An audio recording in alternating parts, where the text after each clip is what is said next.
Hello दोस्तों, स्वागत है आप सबका रामपथ एकेडमी के इस ऑफिशियल यूट्यूब चैनल पर। आज की इस वीडियो में हम डिस्कस करने जा रहे हैं एचटेट 2022 के लेवल 1 यानी कि पीआरटी एग्ज़ाम में पूछे गए इंग्लिश के सभी क्वेश्चन को। ऐसे क्वेश्चंस आपको आगे होने वाले एचटेट में भी देखने को मिल सकते हैं, तो इस वीडियो से आपको काफ़ी हेल्प मिलेगी। ये बिना टाइम वेस्ट किए देखते हैं आज का पहला क्वेश्चन। फर्स्ट क्वेश्चन दिया गया है, synonym of hate is. Hate word का सिनोनिम हमें बताना है। हेट मीन्स नफरत। और देखें अगर फर्स्ट ऑप्शन हमें दिया गया है डोसाइल, जिसका मीनिंग होता है पोलाइट। क्रीप मीन्स रेंगना। एंगर मीन्स गुस्सा। एंड डिसलाइक किसी को लाइक ना करना या किसी से नफरत करना। यही इसका राइट ऑप्शन होगा, option number 4 dislike. Option number 4। देखते हैं अगला question. Fill in the blank with the correct preposition. The boy fell dash the well dash 10 o'clock। अगर हमें एक स्पेसिफिक टाइम या एग्जैक्ट टाइम दिया गया है तो उसके लिए आप सबको पता है कि हम प्रेपोजिशन एट का यूज़ करते हैं। Preposition at. लेकिन एट प्रेपोजिशन ऑप्शन नंबर 2 और ऑप्शन नंबर 4 दोनों में दी गई है, लेकिन सेकंड ऑप्शन में प्रेपोजिशन इनटू दी गई है और फोर्थ ऑप्शन में प्रेपोजिशन इन का यूज़ किया गया है। तो इसका जो राइट ऑप्शन होगा वो होगा ऑप्शन नंबर 2। हम यूज़ करेंगे प्रेपोजिशन इनटू का, क्योंकि किसी भी चीज़ को मोशन में बताने के लिए हम यूज़ करते हैं प्रेपोजिशन इनटू का। अगर कोई लड़का, कोई यानी बॉय जो है किसी वेल के अंदर, किसी कुएं के अंदर गिरा है तो वो ज़रूर चलते हुए गिरा होगा, वो मोशन में रहा होगा, इसलिए हम यूज़ करेंगे प्रेपोजिशन इनटू का। हमारा अगला question Harish himself wrote the poem. The underlined words are. हमें बताना है कि जो ये अंडरलाइन वर्ड्स हैं ये कौन सा पार्ट ऑफ स्पीच है। जो पहला वर्ड है हरीश, हरीश किसी का नाम है यानी कि प्रॉपर नाउन है। और जो सेकंड वर्ड है हिमसेल्फ, हिमसेल्फ एक प्रोनाउन है और प्रोनाउन में भी रिफ्लेक्सिव प्रोनाउन है। तो वह पहला वर्ड है नाउन और दूसरा वर्ड है प्रोनाउन, जो कि ऑप्शन नंबर 1 में हमें गिवन है। देखते हैं अगला question. The superlative degree of far is. Superlative degree of far, हमारे पास 3 डिग्री ऑफ एडजेक्टिव होती है, डिग्री ऑफ कंपैरिजन होती है। फर्स्ट होती है पॉजिटिव डिग्री यानी कि वर्ब की फर्स्ट फॉर्म, और दूसरी होती है कंपैरेटिव डिग्री, जब हम दो चीज़ों के बीच कंपैरिजन करते हैं, यानी कि कंपैरिजन जो डिग्री होगी वो होगी फार्दर। और थर्ड होती है हमारे पास सुपरलेटिव डिग्री, जब हम दो या दो से ज़्यादा चीज़ों के बीच कंपैरिजन करते हैं तो फार की जो सुपरलेटिव डिग्री है वो होगी फारदेस्ट। देखते हैं अगला question number 50। The young one of a bear is. यानी कि जो बियर होता है, भालू होता है, उसके बच्चे को हम क्या बोलते हैं, उसको हम बोलते हैं कब, जो कि ऑप्शन नंबर 2 में हमें दिया गया है। अगला question, fill in the blank with the correct form of verb. What dash you dash with this knife yesterday. इस सेंटेंस के अंदर हमें एक पास्ट का टाइम गिवन है, और पास्ट जब टेंस हो और उसमें कोई हमें क्वेश्चन पुट करना हो, उसको इंटेरोगेटिव बनाना हो, तो हम यूज़ करते हैं हेल्पिंग वर्ब डिड का। और जब हम हेल्पिंग वर्ब डिड का यूज़ एज एन ऑक्सिलरी कर रहे हैं तो मेन वर्ब जो है वो उसकी हमें बेस फॉर्म चाहिए, यानी कि हम यूज़ करेंगे बेस फॉर्म डू का। तो इसका जो राइट आंसर है वो होगा ऑप्शन 3 डिड एंड डू। देखते हैं अगला question. The milk has turn sure. The underline word is a. ये जो वर्ड है श्योर, ये हमें मिल्क के बारे में एक्स्ट्रा इन्फॉर्मेशन दे रहा है, यानी कि हमारे सब्जेक्ट के बारे में हमें एक्स्ट्रा इन्फॉर्मेशन दे रहा है।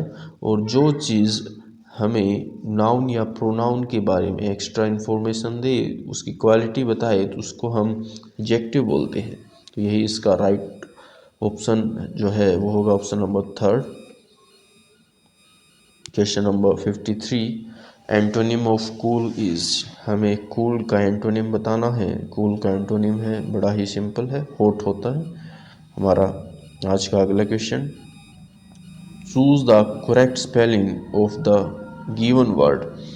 एक वर्ड दिया गया है हमें बेंगलो, उसकी हमें करेक्ट स्पेलिंग बतानी है। जो वर्ड है बेंगलो, उसकी जो करेक्ट स्पेलिंग है वो होगी BUNGALOW, यानी कि ऑप्शन नंबर फोर्थ जो होगा ये इसका राइट आंसर होगा।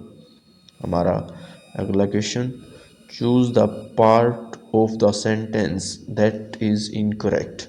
हमें एरर बताना है कि किस पार्ट में एरर है। Keats is a quite good poet among the romantic poets। अगर हम ध्यान से देखें तो ऑप्शन नंबर जो बी है ये इसका राइट आंसर होगा, क्योंकि हमें यहाँ पर क्वाइट की जगह इसकी जो स्पेलिंग होगी वो होगी QUITE। ये वर्ड हमें यहाँ पर यूज़ करना था।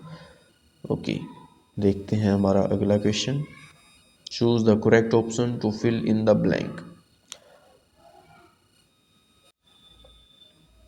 इस क्वेश्चन में हमें करेक्ट आर्टिकल फिल करना है। Amartya Sen Gupta is dash NRI। तो अगर हम देखें NRI की प्रोनाउंसिएशन को, तो इसमें वावल साउंड यूज़ हो रही है, और जहाँ भी वावल साउंड यूज़ होती है वहाँ पर हम यूज़ करते हैं आर्टिकल N का। तो ऑप्शन नंबर सेकंड इसका करेक्ट आंसर होगा। Next question, she सैंग a sweet song, sweet here is. हमें बताना है कि जो ये वर्ड है स्वीट, ये कौन सा पार्ट ऑफ स्पीच है। ओके, जो ये वर्ड है स्वीट, ये सॉन्ग की क्वालिटी बता रहा है कि सॉन्ग जो है वो कैसा था।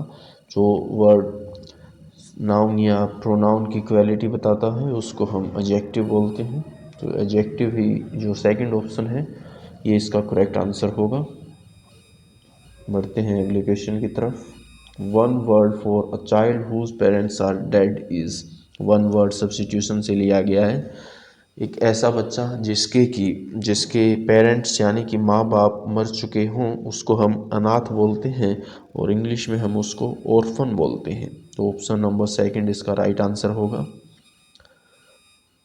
अगला question, choose the grammatically correct sentence. हमें सेंटेंस चूज करना है जिसकी फॉर्मेशन सही हो, जिसका स्ट्रक्चर सही हो। तो अगर इस क्वेश्चन में हम देखें option number third, John has been living in Egypt since 1942। Third option में करेक्ट प्रेजेंट परफेक्ट कंटिन्यूस का स्ट्रक्चर बन रहा है, यही इसका जो है राइट ऑप्शन होगा। अगर बात करें बाकी ऑप्शंस की, John has been living in Egypt for 1942, यहाँ पर फोर का यूज़ किया गया है, लेकिन किसी भी स्पेसिफिक टाइम को बताने के लिए हम सिंस का यूज़ करते हैं। सेकंड ऑप्शन जो है John had lived in Egypt, ये जो स्ट्रक्चर है ये बिल्कुल पूरी तरह से गलत है। हमें यहाँ पर प्रेजेंट परफेक्ट कंटिन्यूस का स्ट्रक्चर चाहिए, क्योंकि यहाँ पर हम किसी ऐसे एक्शन को बता रहे हैं जो कि पास्ट से स्टार्ट हुआ है, प्रेजेंट में चल रहा है, और हो सकता है कि फ्यूचर में भी उसका कोई ना कोई इफ़ेक्ट हमें देखने को मिले। तो ऐसी चीज़ों को बताने के लिए, ऐसे एक्शंस को बताने के लिए हम यूज़ करते हैं प्रेजेंट परफेक्ट कंटिन्यूस टेंस का, जो कि ऑप्शन नंबर थर्ड जो है ये इसका राइट आंसर होगा। देखते हैं अगला क्वेश्चन,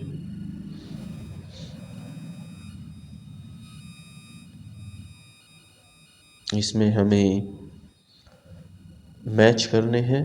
दो कॉलम दिए गए हैं हमारे सामने, इसमें हमें कुछ एक इंसेक्ट्स और एनिमल्स दिए गए हैं, हमें इनकी साउंड के साथ इनको मैच करना है। देखते हैं, जो एस होता है, गधा जो होता है, उसके लिए जो साउंड हम यूज़ करते हैं वो होती है ब्रे की साउंड, यानी कि ऑप्शन नंबर थर्ड। अगर हम बात करें बी की, बी जो होती है उसके लिए हम साउंड यूज़ करते हैं बज़ की। तो देखते हैं ये दो ऑप्शन कौन से ऑप्शन में करेक्ट बैठ रहे हैं। अगर हम बात करें ऑप्शन नंबर टू की, तो ये साउंड बिल्कुल मैच हो रही है। ऑप्शन नंबर जो टू है ये इसका करेक्ट आंसर होगा।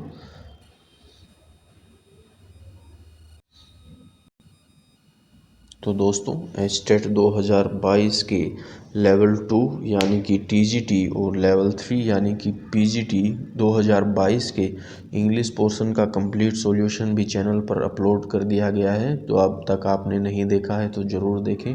ऐसे क्वेश्चंस ही आपको आगे होने वाले एचटेट एग्ज़ाम में देखने को मिलेंगे। Thank you.